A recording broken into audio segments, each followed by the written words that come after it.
Bienvenidos a este tutorial de Cisco Meraki. En esta ocasión vamos a hablar de una de las nuevas funcionalidades de seguridad en nuestros switches y access points.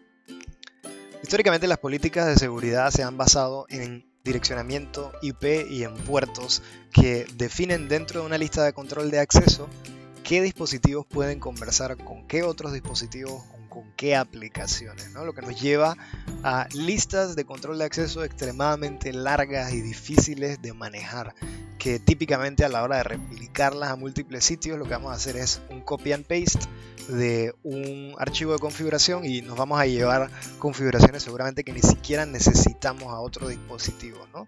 Y que luego nadie ni siquiera sabe muy bien qué es lo que hace esa access list.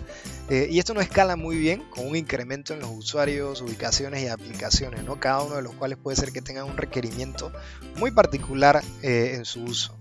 Entonces es por eso que hemos introducido esta nueva funcionalidad de Adaptive Policy, que busca básicamente desacoplar el direccionamiento IP y los puertos de las asignaciones de restricciones a los dispositivos, ¿no? Para ofrecer mayor escalabilidad, uniformidad y también facilidad de interpretación y aplicación. Por ejemplo, yo lo que hago básicamente es que agrupo a mis usuarios o a mis servicios y les asigno etiquetas que denominamos un Scalable Group Tag. Y ese Scalable Group Tag básicamente identifica con qué puede comunicarse un dispositivo dentro de la red.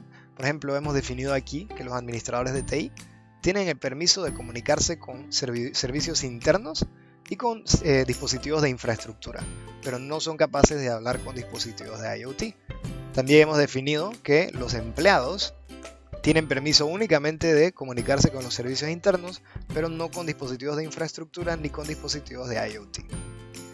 Esta capacidad está disponible en todos nuestros access points Wi-Fi 5 de segunda generación a partir del firmware 27 en adelante y en nuestros switches MS390 con firmware 14 en adelante.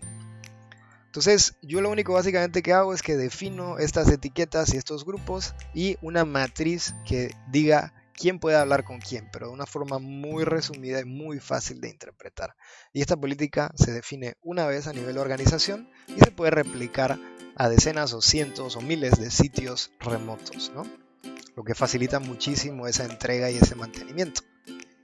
Vamos a seguir, por ejemplo, el flujo de un paquete dentro de una red que tiene habilitado Adaptive Policy. Aquí vemos que tenemos un dispositivo empleado, un dispositivo de servidor de IoT y un dispositivo final de IoT, ¿no? Que es como un lector de códigos de RF.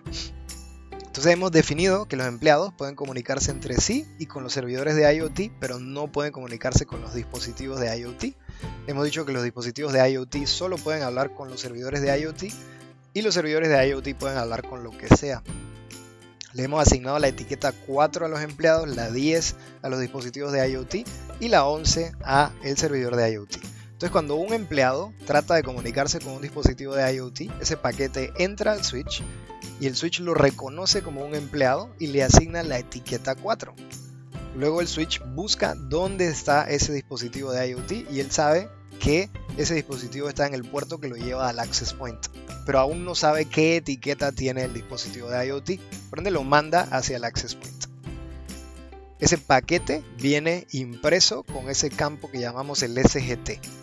Y cuando ese paquete llega al access point, él sabe que el dispositivo de IoT para el que ese paquete va tiene la etiqueta número 10 y la etiqueta 4 y la 10 no pueden conversar, por ende descarta el paquete. Luego, por ejemplo, un flujo desde el dispositivo de IoT hacia el servidor de IoT. El access point recibe el paquete del dispositivo de IoT, le asigna la etiqueta número 10 y sabe que el servidor de IoT está dentro del switch al que él lo tiene conectado. Entonces él envía ese paquete etiquetado con la SGT número 10. Al llegar ese paquete al switch que tiene conectado al servidor de IoT, él puede verificar que el servidor de IoT de destino tiene la etiqueta 11 y él sabe que la etiqueta número 10 y la etiqueta número 11 pueden conversar, por lo cual permite ese flujo de ese paquete. Lo desencapsula y lo envía al servidor. Entonces vemos que para poder aplicar o tomar una decisión sobre un paquete necesitamos conocer tanto la etiqueta de origen como la de destino. Por ende, esa decisión casi siempre se toma en el dispositivo que está conectado al dispositivo de destino, ¿no? En el primer caso en el access point y en el segundo caso en el switch.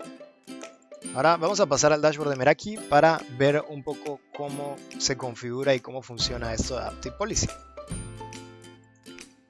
Entonces vemos aquí una organización de Cisco Meraki que está habilitada para utilizar Adaptive Policy, por ende en el menú de organización aparece una sección nueva que se llama Adaptive Policy. Para esto recuerden que tienen que tener a sus switches y access points corriendo la versión 27 de software en el caso de los access points y la 14 en el caso de los switches. ¿Okay? Y luego dentro de la sección de Adaptive Policy lo primero que hacemos es definir nuestros grupos, ¿no? Por ejemplo, tenemos un grupo desconocido para cualquier dispositivo que no caiga en ningún tipo de grupo. Tenemos un grupo para nuestros dispositivos internos de Meraki que tiene la etiqueta 2, uno para los empleados que tiene la etiqueta 4 y uno para los dispositivos de IoT que tiene la 10, entre otras. Luego de definir estos grupos me toca definir mi matriz de comunicación. Entonces yo me voy a la sección de políticas y vemos que hay entradas para cada uno de estos grupos que hemos definido. Ejemplo, si yo me paro sobre el dispositivo de IoT, al lado derecho yo puedo ver con un código de colores con quién puede conversar esos dispositivos de IoT. Vemos que tienen prohibida en rojo la comunicación con la gran mayoría de los otros grupos y tienen una excepción en color naranja con los servidores de IoT. ¿Por qué es naranja y no es verde? Porque esta comunicación está restringida. Si yo le doy clic a Custom, yo puedo visualizar que creamos una política bastante específica para la comunicación de esos dispositivos de IoT con sus servidores de IoT. Y solo se permite la comunicación por medio de MQTT en los puertos 1883 y 1884 y la comunicación por HTTPS en el puerto 443. Pero todo lo demás, desde el dispositivo de IoT hacia el servidor de IoT, está prohibido. ¿Okay? Si vemos por ejemplo la política de un empleado, vemos que el empleado tiene permiso de comunicarse con la mayoría de los servicios excepto con los dispositivos de IoT y así sucesivamente podemos establecer otros tipos de permisos. Por ejemplo, si quisiéramos denegar la comunicación con terminales de PCI, simplemente seleccionamos empleado, terminal de PCI y decimos deny, básicamente. ¿Ya? Y podemos actualizar esa política. Ahora, ¿cómo aplicamos estas políticas a los dispositivos? La forma más escalable de aplicar esto es teniendo un servidor de Radius, como por ejemplo un Cisco ISE, que se encargue de autenticar a los dispositivos tan pronto entran a la red y asignarle de forma dinámica estas etiquetas a esos dispositivos. Y luego solo es cuestión de leer la matriz de comunicación. También es posible asignar de forma manual estas etiquetas. Por ejemplo, me voy aquí a un switch y vemos una serie de puertos configurados y yo sé por ejemplo que tal vez en el puerto 4 hay un dispositivo de IoT, por ejemplo una cámara de videovigilancia o algo similar. Entonces yo puedo editar la configuración de ese puerto y asignarle la etiqueta de IoT. ¿Okay? Entonces eso me permitiría a mí asignar esa política dentro de ese puerto de forma manual si no tengo un servidor de 802.1x. De la misma forma yo podría asignar estas etiquetas de SGT dentro de un SSID. Por ejemplo, si me voy a un SSID inalámbrico, aquí hay un SSID específico para dispositivos de IoT. Y si yo bajo hasta la sección de asignación de direccionamiento IP, vemos que hay una sección que dice Adaptive Policy Group, a la cual le hemos colocado la etiqueta número 10, ¿no? Entonces esta es una forma también estática de asignar esa configuración. Aunque típicamente lo que vamos a querer hacer en un escenario de producción es utilizar algo como WPA2 Enterprise con un servidor de Radius como Cisco ISE y que sea él el que asigne estas etiquetas a los dispositivos de usuario final. Igual al final del día el objetivo de Adaptive Policy es tratar de simplificar todo este proceso de configuración y asignación de políticas, por ende con un proceso automatizado como Radius esto quedaría muchísimo más fácil de implementar. Y eso sería todo por hoy. Espero que hayan disfrutado el tutorial y sigan viendo el resto de los vídeos. Muchas gracias.